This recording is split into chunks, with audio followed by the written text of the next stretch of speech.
E o assunto de hoje é sobre contração muscular, mais especificamente a fisiologia da contração do músculo esquelético. E não dá para falar de contração muscular sem falar antes do músculo em si. Então a gente vai voltar um pouquinho no início, naquela aula bem básica mesmo de anatomia e histologia, para a gente falar um pouquinho de músculo. Cerca de 40% do peso corporal humano é composto por esse sistema muscular, sendo que existem 3 tipos de músculo, que é o músculo estriado esquelético, o músculo estriado cardíaco e o músculo liso.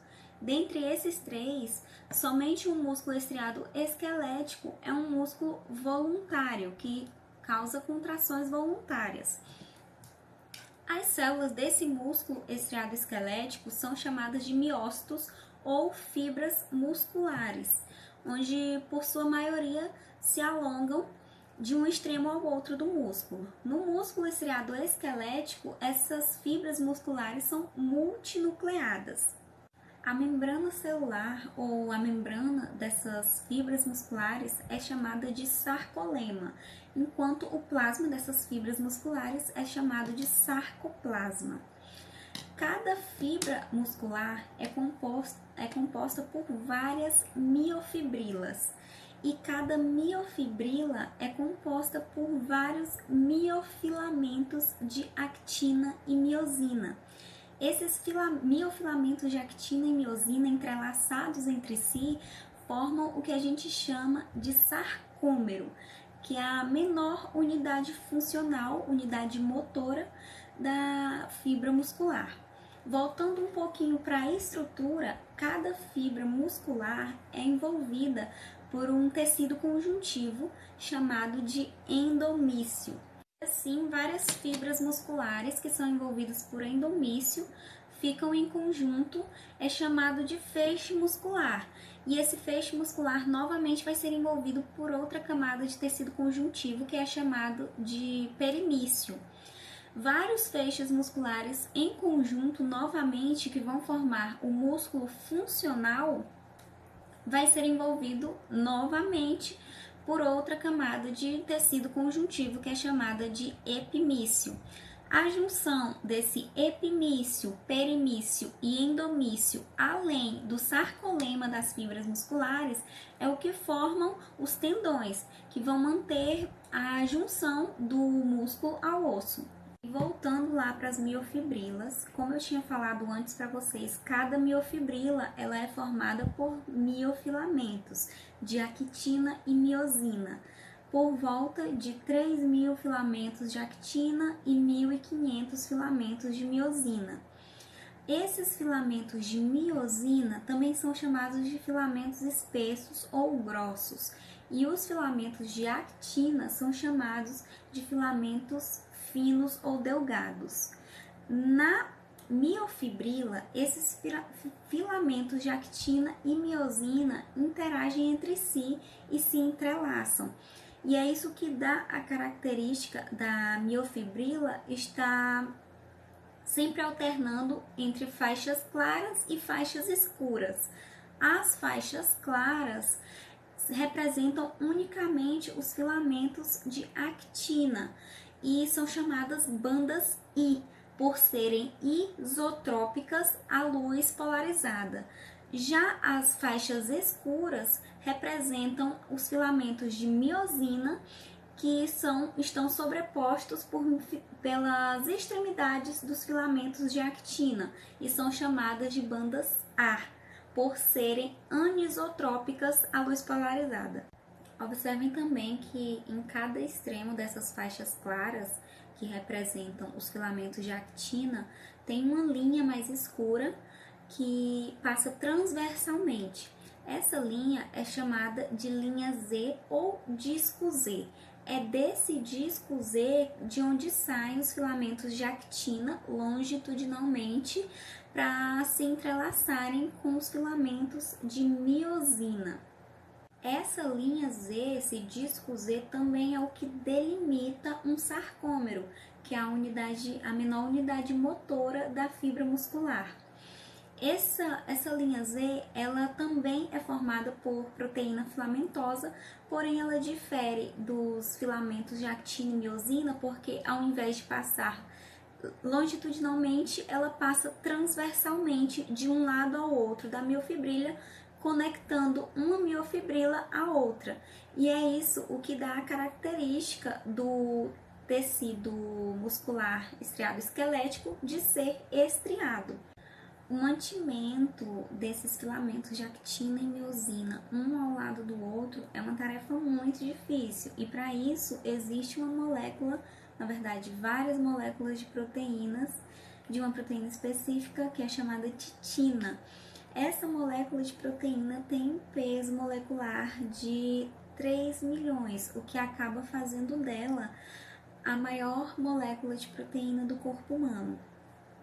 Além disso, como ela é uma molécula filamentosa, ela é muito elástica. E qual é o mecanismo que ela vai usar para manter esses filamentos de actina e miosina no lugar correto? Bem, um dos extremos dessa molécula de titina fica fixada ao disco Z. E como ela é uma molécula de proteína filamentosa, ela acaba funcionando em forma de mola, para toda vez que o sarcômero se contrair ou relaxar. E o outro extremo dessa molécula de proteína titina fica ancorado aos filamentos grossos de miosina, fazendo assim com que mantenha esses filamentos grossos de miosina fixos e acabando fazendo também com que os filamentos de actina permaneçam também no mesmo lugar. Agora que a gente já deu essa boa introduzida na parte de anatomia e histologia e compostos que fazem parte da estrutura geral do músculo, a gente pode dar início agora a como é causada e como é feita essa contração muscular. Daí a gente volta lá para o sarcômero, que eu tinha falado anteriormente também, que é a menor unidade contrátil da fibra muscular. Nesse sarcômero estão presentes as proteínas de actina e miosina, como dito anteriormente. Elas são as principais, mas não as únicas proteínas que fazem parte desse processo de contração. O que ocorre? A actina, ela tem um sítio ativo de atração para a miosina. Acredita-se que seja as moléculas de ADP que estão fixadas em actinas, em moléculas de actina alternadas, que fazem esse sítio de atração para a miosina. A miosina, ela já é previamente atraída pela actina por causa disso, porque tem esse sítio de atração. Porém, na hora do repouso, para que esse sítio de atração não atraia a cabeça da miosina, para que ela se arraste na actina, esse sítio de atração tem que ser coberto. E aí é onde entram as outras duas proteínas, que na verdade é um complexo proteico que a gente chama de complexo troponina-tropomiosina. Então, basicamente, a função desse complexo troponina-tropomiosina é impedir com que a cabeça da miosina encoste na actina durante o repouso. Porém, a vida não é tão simples assim, né? A vida não ia te dar essa coisa tão simples assim. Não é só esse complexo sair que vai acontecer a contração. Existem vários processos e é isso que a gente vai ver agora, o que acontece, o que precisa acontecer, quem precisa entrar para que ocorra essa contração. O que basicamente deve acontecer é que esse complexo troponina-tropomiosina saia e libere o espaço do sítio ativo de atração entre a actina e a miosina. Mas como vai acontecer para esse complexo mudar a sua conformação e liberar esse espaço? Para que isso aconteça, ele precisa se ligar a uma molécula de cálcio. O que acontece é que nem sempre tem cálcio suficiente no sarcoplasma. E esse cálcio vai estar armazenado no retículo sarcoplasmático. O problema é, nesse retículo sarcoplasmático vão ter os locais de saída de cálcio, que vão estar impedidos por proteínas. E essas proteínas só mudam o seu formato para que abra o espaço para que esse cálcio saia se receberem um estímulo. E esse estímulo é o que a gente chama de potencial de ação. De onde vai vir esse potencial de ação? Aí é que entra o nosso neurônio motor. Esse neurônio motor vai mandar um estímulo para essas proteínas vão se abrir, vão deixar o cálcio sair para o sarcoplasma e assim vai ter cálcio suficiente para que se ligue ao complexo troponina-tropomiosina. Até aí tudo ok. Só que a miosina ela só vai se ligar à actina se ela estiver previamente carregada, energizada. Quando a gente fala de energia, logo a gente já pensa em ATP, que é a nossa moeda energética. Na cabeça da miosina tem uma parte específica que já serve para a hidrólise do ATP. Assim, uma molécula de ATP chega para a cabeça da miosina, acontece a hidrólise e essa miosina armazena previamente esse ATP para ser usado para que ela se ligue à actina.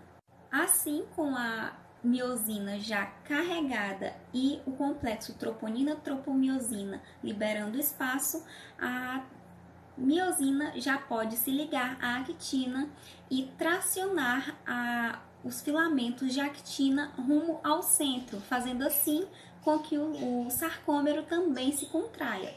E esse é um resumo do que acontece na hora da contração.